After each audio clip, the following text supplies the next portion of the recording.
Bonjour à tous, j'espère que vous allez super bien. Aujourd'hui, je voudrais faire une vidéo pour pouvoir vous expliquer en fait ce qu'il faut vraiment savoir lorsque vous voulez lancer dans le business de Wi-Fi Zone. Le Wi-Fi Zone, c'est quelque chose qui rapporte énormément aujourd'hui. Ceux qui sont déjà dans le domaine savent vraiment de quoi je parle quand même. Et avant de s'y lancer dans le domaine du réseau informatique ou bien plus précisément dans le domaine du Wi-Fi Zone, vous pouvez être une boutique. Si vous avez la connexion internet, vous pouvez décider de commercialiser cette connexion internet que vous avez. Ou soit vous êtes des techniciens et vous voulez vraiment vous-même vous lancer dans le domaine de Wi-Fi Zone, cette vidéo est pour vous. Tout d'abord, vous avez la possibilité d'utiliser les différents appareils pour pouvoir faire votre Wi-Fi Zone.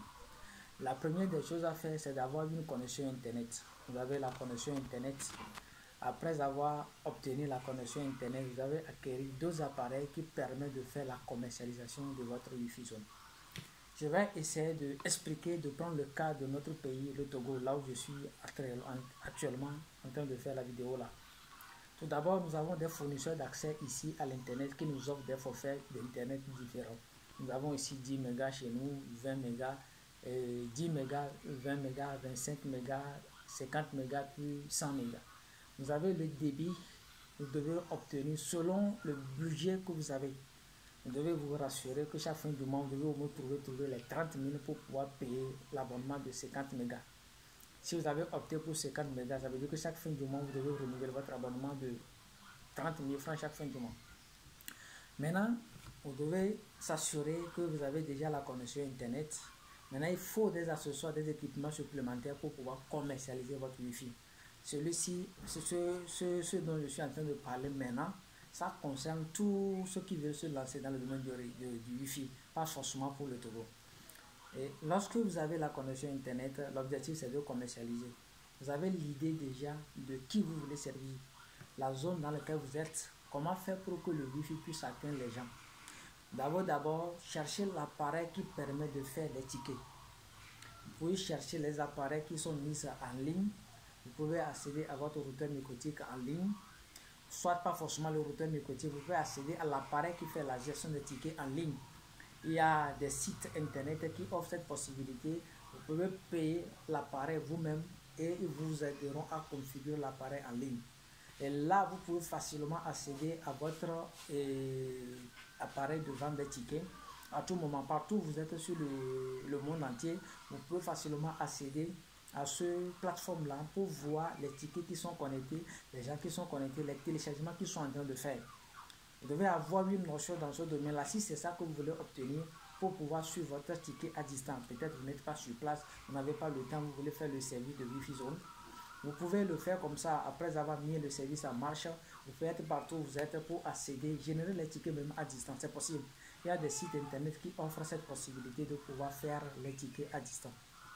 Si vous n'avez pas d'abord ce principe-là, vous voulez le faire localement, c'est possible. Vous pouvez payer des routeurs. Non, généralement, moi, ce que j'utilise les routeurs microtiques. J'utilise les routeurs microtiques. Vous pouvez directement aller sur le site microtique.com. Si vous arrivez sur le site microtique.com, vous pouvez faire des recherches pour pouvoir voir les routeurs microtiques, les appareils équipements microtiques qui sont disponibles sur ce site-là. C'est dans le menu hardware. Dans le menu hardware, vous allez voir tous les équipements Wi-Fi Zone que vous avez besoin pour que votre Wi-Fi puisse fonctionner et qui sont de marque microtique. Vous prenez un routeur microtique qui va vous permettre de gérer votre ticket. Maintenant, les routeurs microtiques, il y en a plein. Il y a beaucoup de capacités, beaucoup de routeurs microtiques qui sont disponibles sur le site. Supposons que moi qui suis actuellement en train de faire la vidéo, je voudrais mettre en place un Wi-Fi Zone. Et l'objectif est qu'il y a au moins 50 personnes qui soient connectées sur mon Wi-Fi chaque jour. Je dois au moins prendre un routeur microtique minimum qui pouvait gérer ces 50 personnes-là simultanément, qui peut se connecter facilement sur mon Wi-Fi. Ça, c'est dans un premier temps. Je dis non, moi je voulais atteindre une école. Là où je veux mettre mon Wi-Fi là, c'est une école. C'est une grande école dans laquelle il y a plus de monde qui peut se connecter sur le Wi-Fi. Là, je dois aller chercher le routeur microtique en fonction de mon besoin. C'est pourquoi je dis, si vous allez sur le site de microtique.com, Il y a toute une gamme de routeurs microtiques qui sont disponibles. Les caractéristiques sont différentes. Vous prenez le temps de fouiller les routeurs microtiques. Je ne vais pas donner un nom d'un routeur ici. Non. Si vous avez besoin de plus d'informations, pour tout me contacter, on va en parler. Maintenant, vous allez sur le site, il y a plusieurs routeurs microtiques qui sont disponibles sur le site. Choisissez un routeur que vous voulez utiliser, vérifiez ses caractéristiques, comparez ces routeurs par rapport à d'autres. Après avoir choisi le routeur, c'est en fonction de mémoire en fait. Je vais vous donner juste un exemple comme ça. En fonction du mémoire, supposons que j'ai un téléphone qui a 1 giga plutôt de mémoire.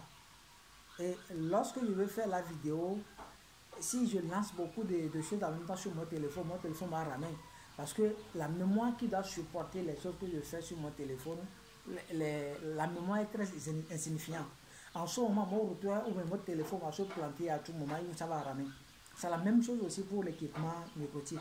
Lorsque vous voulez faire le Wi-Fi zone, vous devez prendre un routeur dont la mémoire, la capacité, le processeur est très avancé pour pouvoir faire fonctionner en permanence, parce que le routeur microtique devient en ce moment un serveur. Si je vais définir un serveur, je peux dire que le serveur, c'est un équipement informatique doté de capacités plus avancées en termes de mémoire, de processeur, de RAM, de disque dur, pour pouvoir sauvegarder les informations que les clients envoient. Si votre routeur microtique que vous avez pris n'a pas une capacité assez avancée, à chaque fois que les clients se connectent, le routeur va se planter et les clients vont dire à la fin qu'ils n'ont pas la connexion, qu'ils ne sont pas satisfaits de votre connexion. Donc, il ne faut pas d'abord dans un premier temps voir que vous devez faire Wi-Fi zone sans avoir pensé à ces informations-là. Prenez un routeur qui a une capacité plus avancée si votre objectif est d'atteindre plus de monde. Ça, c'est dans un premier temps. Vous avez le routeur microtique maintenant, cherchez un technicien pour faire la configuration. Si vous-même vous êtes compétent dans le domaine, faites la configuration vous-même. Tester la configuration, s'assurer que ça marche. Il y a des vidéos qui sont disponibles sur la plateforme. Vous pouvez toutefois télécharger ces vidéos, les regarder une fois pour voir comment on peut configurer un routeur microtique.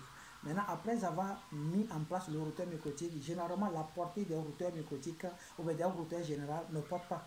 Un routeur peut faire environ 50 mètres, 50 mètres, 20 mètres de portée, ou bien maximum 100 mètres de portée. Parce que le routeur généralement est indoor. C'est un appareil qu'on met généralement indoor. Il y a des bâtiments à côté, des immeubles à côté, ça ne va même pas dépasser ces bâtiments-là. Donc ça, c'est le choix d'un routeur juste pour pouvoir gérer votre Wi-Fi. C'est sur ça que vous allez faire la configuration pour pouvoir générer les tickets. Ça, c'est dans un premier temps. Maintenant, une fois que vous avez acquis cet équipement-là, il faut maintenant penser à étendre la portée de votre Wi-Fi. Il y a des équipements aujourd'hui qui permettent d'étendre la portée de votre Wi-Fi. Lorsque vous avez déjà le microchip configuré et le service est mis en marche, maintenant vous pouvez mettre des équipements supplémentaires pour pouvoir étendre les appareils qui vont à 150, 200 mètres, 300, 500 mètres même de portée. Vous allez voir, vous arrivez peut-être dans une zone, vous allez voir le nom d'un Wi-Fi et de l'autre côté aussi, vous voyez encore le même nom de Wi-Fi qui couvre la zone. Comment le gars a fait pour que ça puisse marcher? Je vais prendre le cas des Wi-Fi publics. Et il y avait entre-temps des projets dénommés Wi-Fi public. Wi-Fi public est géré généralement par les fournisseurs d'accès qui sont en partenariat avec certaines personnes qui installent ces matériels pour pouvoir faire le Wi-Fi public. Pour faire le Wi-Fi public, ce n'est pas un seul appareil qu'on va installer puis le Wi-Fi va couvrir tous les zones. Non, c'est des appareils qui sont placés à des points, à des carrefours, qui sont interconnectés entre eux. Pour pouvoir couvrir. Vous passez partout dans la ville où vous êtes, dans la localité où le Wi-Fi public est installé, vous sillonnez partout, vous allez voir que vous êtes toujours connecté. Pour vous, vous pensez que c'est sur un seul appareil que vous êtes connecté. Non, il y a les appareils qui sont mis à des points. À chaque fois que vous vous déplacez, c'est comme les BTS, c'est comme les antennes des fournisseurs d'accès à l'Internet. Et on parle de la 3G, 4G.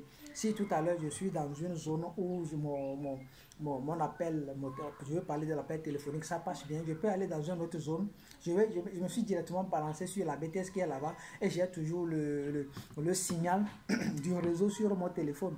Donc c'est comme ça, j'ai pas besoin d'éteindre mon réseau réallumé. Donc automatiquement que je quitte une station de base pour aller sur l'autre station, mes informations sont directement basculées. C'est la même chose aussi pour le cas de Wi-Fi public. Lorsque vous êtes connecté sur une station de base, tout à l'heure sur un point d'accès, vous quittez le point d'accès pour aller dans une autre zone donnée où il y a encore le même Wi-Fi là-bas. Vous êtes connecté automatiquement sur ça en fait.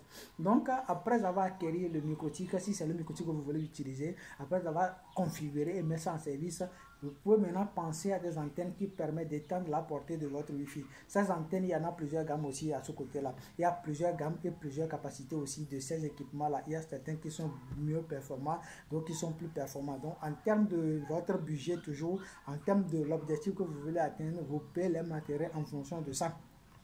J'ai dit toujours à mes apprenants, ceux qui prennent généralement mes formations, je vous dis ceci, lorsque vous voulez faire un projet, lorsque vous voulez faire un devis pour quelqu'un, il faut faire toujours un devis et un peu excédent, quoi. Il ne faut pas être déficitaire, mais excédent.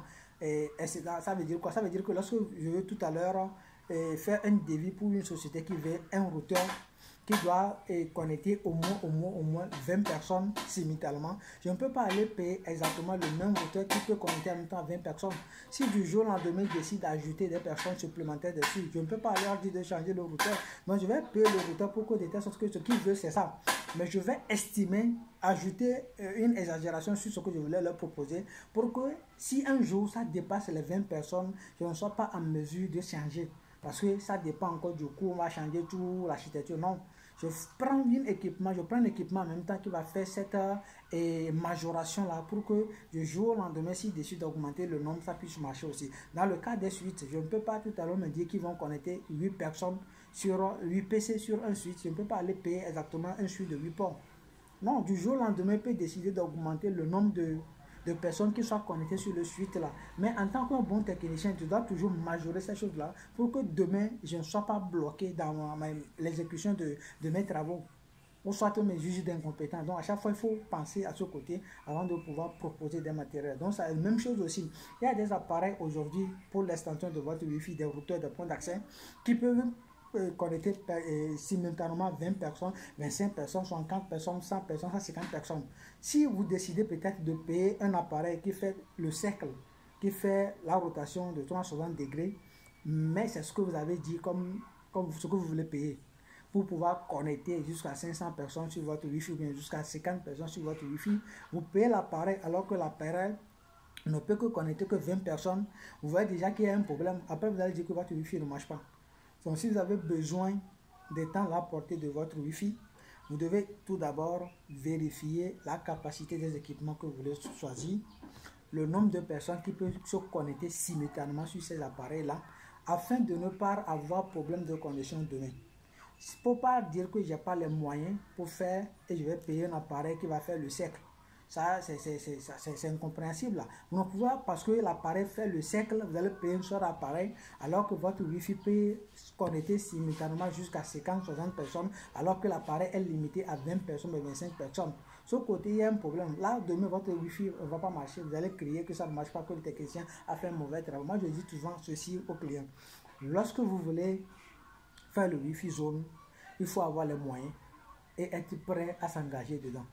Il ne faut pas dire que tu as des miettes et tu veux faire Wi-Fi zone et demain tu vas me dire que ça ne marche pas. Moi, je vais te vendre l'appareil qu'il faut. Je vais venir faire mon travail. Mais avant tout ça, je t'explique le principe. Si tu es d'accord et c'est toujours ce que tu maintiens, moi, je vais venir faire le travail. Demain, tu m'appelles pour tel problème, telle chose. Je viens, je te facture ce que j'ai fait comme travail. Si ça continue, à chaque fois que je viens, je vais prendre mon argent. Tu ne peux pas me dire que c'est parce que c'est moi qui ai fait les travaux avant que je suis obligé de faire la maintenance gratuite. Non, c'est pas comme ça. Donc, on finit le travail, je te fais la réception du travail, début satisfait de ton travail.